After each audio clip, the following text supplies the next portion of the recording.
Hi guys, welcome to the channel. Here I'm going to show you some needles here. You will get these kind of needles. These are the original needles. Okay, I have already uploaded one video regarding my video. So we have three different kind of needles we have. This is a RE needle. Okay, this needle will be like this. This is the original needle. Okay, some people will use the crochet also. I have already uploaded one video regarding this needles and all, but I'll just give you a slight information about this. Okay, we have another number. It's a crochet needle. Most of the people in some different countries, they are not getting this original needle. So what they are doing, they are using this crochet needle. This is also works for RE stitch. Okay, so here it's a number of 14, and here you can find out the size of 0.5 mm. Please repeat this video once again for knowing of this crochet needle sizes. But remember that original needles which we are using for the RE will never have any kind of numbers. It's a plain one. See? And also a iron one. Here this is the steel one. Okay? So here some people will use this also. But here I am showing you the original needles. This is the RE original needle. Here this is used for thread, and here this one is for beads. See, you can find the difference in between beads and this one. RE needle will be like this. Okay, will be thick up to the end, and at the beginning it will be slight thin. Okay, see here. And if you find out these beads up to 1.5 inch, it will be very thin. Okay, very thin, and after that a grip will be there. Okay, and you will also find some kind of needles like this with the wooden grip.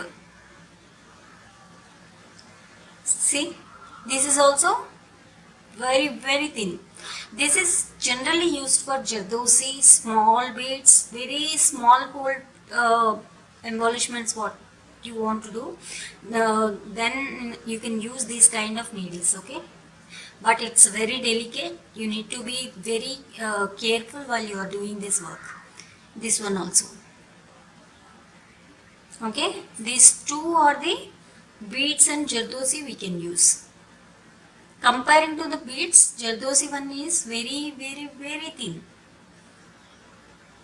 But all the needles will be have the hook like this, crocheted. Okay,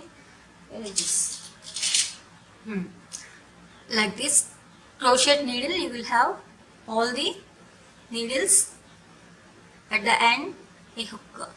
Okay, because all the work will be done with this hook only. Okay, we will not insert any kind of threads on here.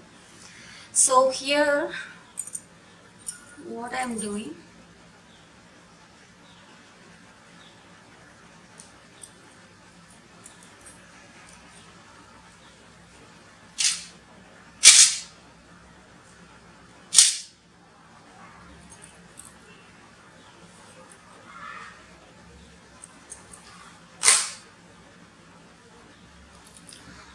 after taking this original needle, you need to roll the thread like this to pick the grip. Okay, so just remember this. These are the basics one. Already we have uploaded these kind of videos. Okay, I'm just giving you a glance on this. So guys, let me complete this basic chain today. I'm using this particular jerry thread to show you the chain. Here I hope you people are seeing this. Okay, at the downside also you are seeing, but let me show you how we will do. We will use the jerry thread, always a single one. Okay, single stanza only we will use. Make a knot at the end. Okay, and here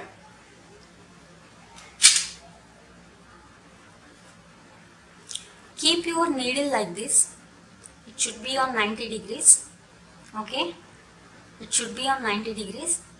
And here, while you are moving, see here, always you will be forward to that your stitch. While you are doing from top to bottom, you need to keep your hook on opposite side. Okay, this hook will be opposite side. While you are going from down to top, while you are coming from top to down, your hook will be on your side. Okay, your hook will be on your side. Just keep remembering this. While you are going down to top, hook will be on opposite side, and top to bottom, hook will be on your side. Okay, so just remember that. And always thread should be on beside the frame. Okay, just back side of the frame we will keep the thread. Okay, and here what we will do, we will keep the thread like this at the starting. Okay, at the starting we will keep here and here. Okay, like this.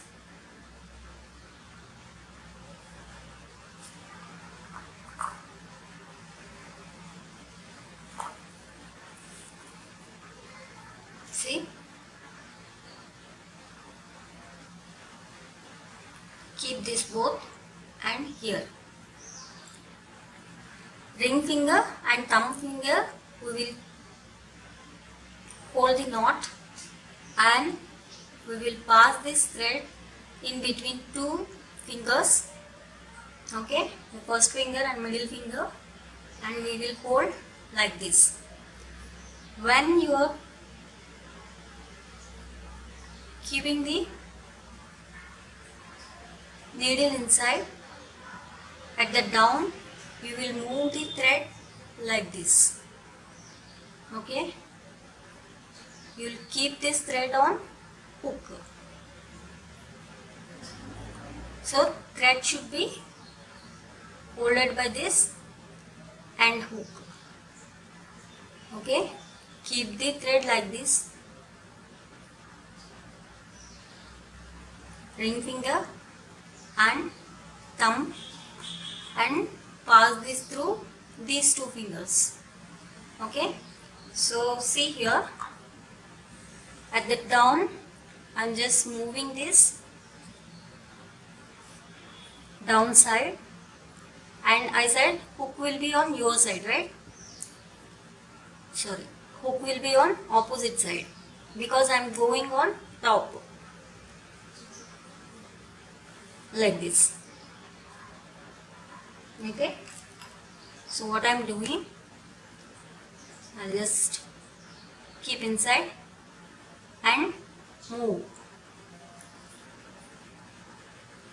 like this. Okay, again I am showing you.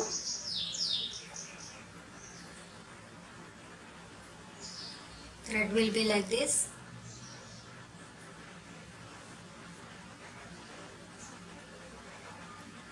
And we will hold like this. See? And we will pull the thread.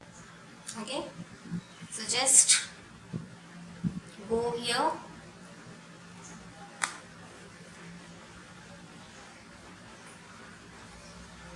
Down the needle.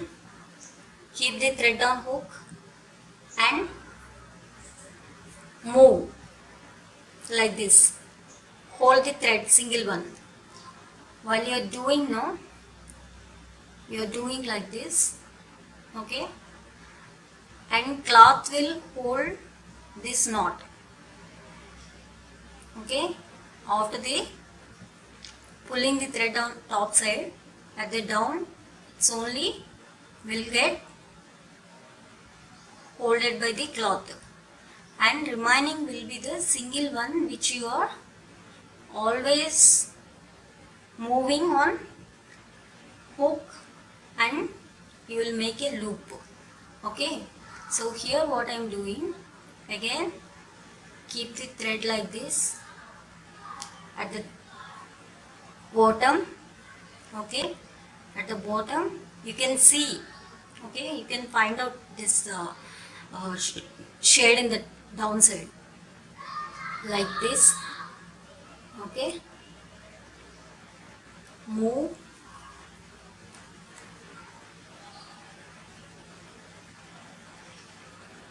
move, loop will come, a big loop.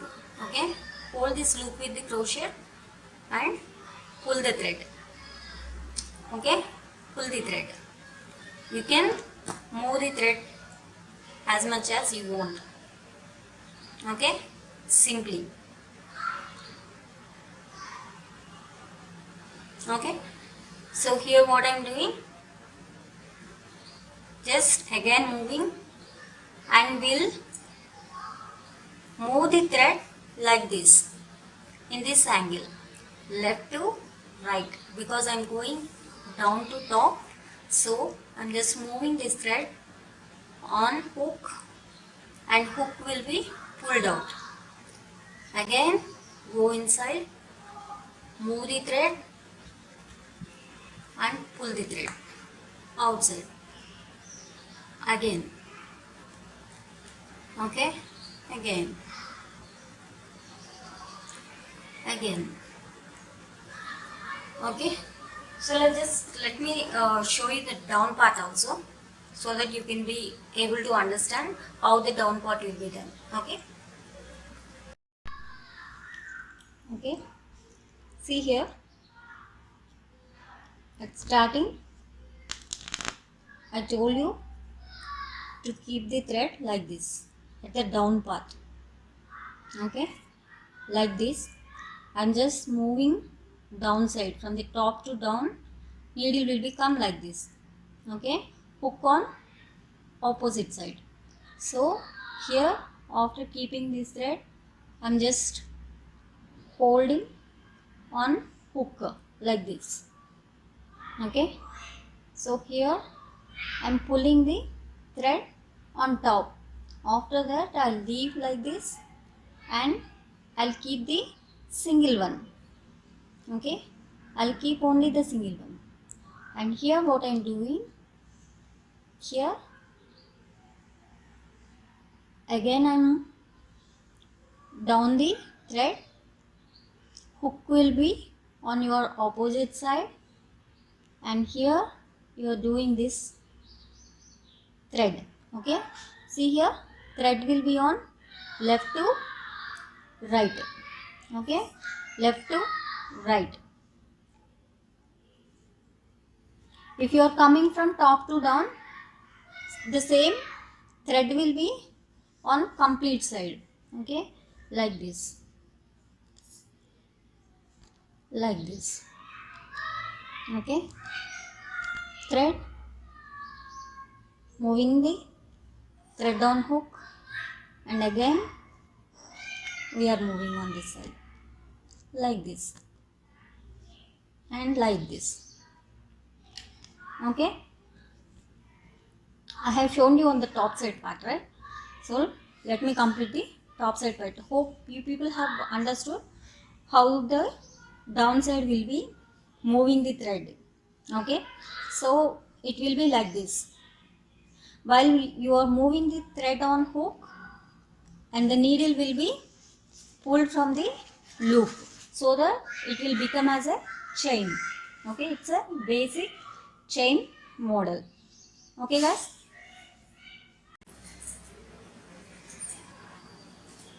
so here I am showing you the top side.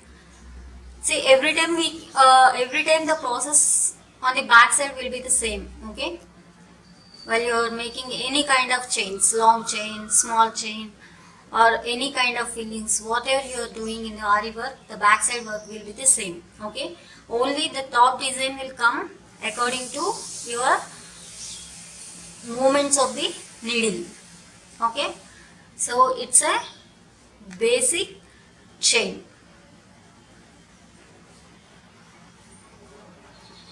Okay, basic chain. Again, if you are coming from top to bottom, the same. Again, needle hook will be on your side. Now the needle hook will turn to your side because you are coming from top to bottom. So here the process of the thread will be the same, like like this on this side, top to bottom round. So here like this. I'm just keeping this thread just beside. See,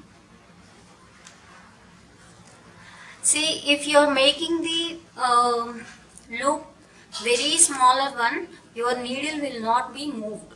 So what you need to do, you have to keep remembering the distance in between the loop of this chain, so that the chain will come very neat and properly. Okay, because it's a basic chain, we will use only smaller loops, because we have different stitches using with these big chains. Okay, so here I'm giving small chain, a minimum gap. Okay, a minimum gap of this one, like this.